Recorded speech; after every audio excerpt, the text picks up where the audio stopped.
We're gonna take a chance. The roads are calling our name.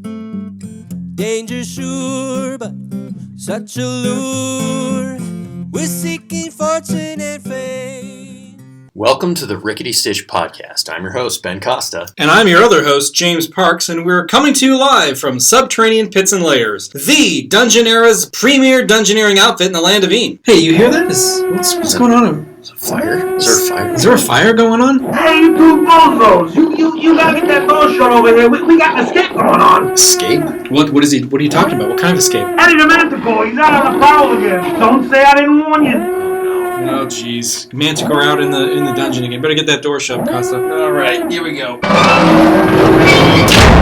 So what are we going to talk about today, Mr. Costa? Today we're going to talk about our Rickety Stitch RPG playtest. Yeah, that's right. We did a playtest with some of our best pals of the Rickety Stitch RPG, and we're going to talk a little bit about that before we take a word from our sponsor and a few calls. Sounds like a plan, Stan. A couple weeks ago, we did our very first playtest, first session, with some of our best pals who we've known for years and have been playing other RPGs with. We got Darren, Amir, George, Elliot to help us out. Yeah, it was pretty fun, enlightening. We went on a quest that was GM'd by none other than Ben Costa. Indeed. James and I had come up with the basic outline of an adventure we're still working on for the first release of the game. And then I went ahead and made a dungeon that James wouldn't know about so he could actually participate. Yeah, it was kind of weird to play the game myself. It was fun to create a character, see the mechanics work, see how other people were playing the game. But it was a little bit hard because I sort of know everything. So Ben took some extra time to create a dungeon that I wouldn't know anything about. And it was fun. I think we gained a lot of good insights into the game so far. Yeah, what was your favorite part of it? Favorite part, I think, was just getting a clear idea that the dice mechanic was working out. Yeah, I loved the dice mechanic, actually. The top-level concept of successfully doing something but with a hitch was really, really fun. Also, successfully, or I guess unsuccessfully, doing something with a hitch that could go in your favor was also super fun, too. Right, the partial success, partial failure brought about some really interesting scenarios. Yeah, and when we publish the podcast, we'll put a couple of examples of what that looks like, along with the little chart, the little table that shows the different success levels. And so, basically, the first session, they went through about half of the dungeon, and they managed to avoid any sort of combat. Yeah. Amir was playing a gnome, and the gnomes can speak to animals and beasts and creatures and what have you. And so he was able to talk to all these rats, these giant rats in the dungeon, and just completely avoid combat, and so that was awesome to see that happen.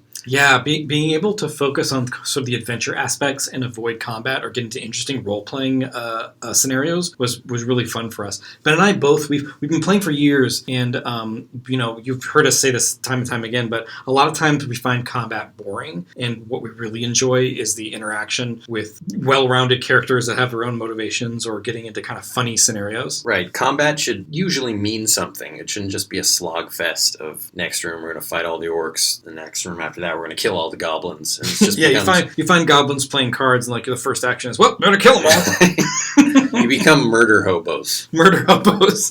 That's my favorite term. Murder hobos. I just discovered that this term was used throughout like all D&D forums and stuff like that. If you haven't heard it before, it's basically the fact that there's always like a time when a group of adventurers will just kind of degenerate into a bunch of homeless killers that just go from room to room, killing everyone, sleeping in the wilderness without any supplies or fire.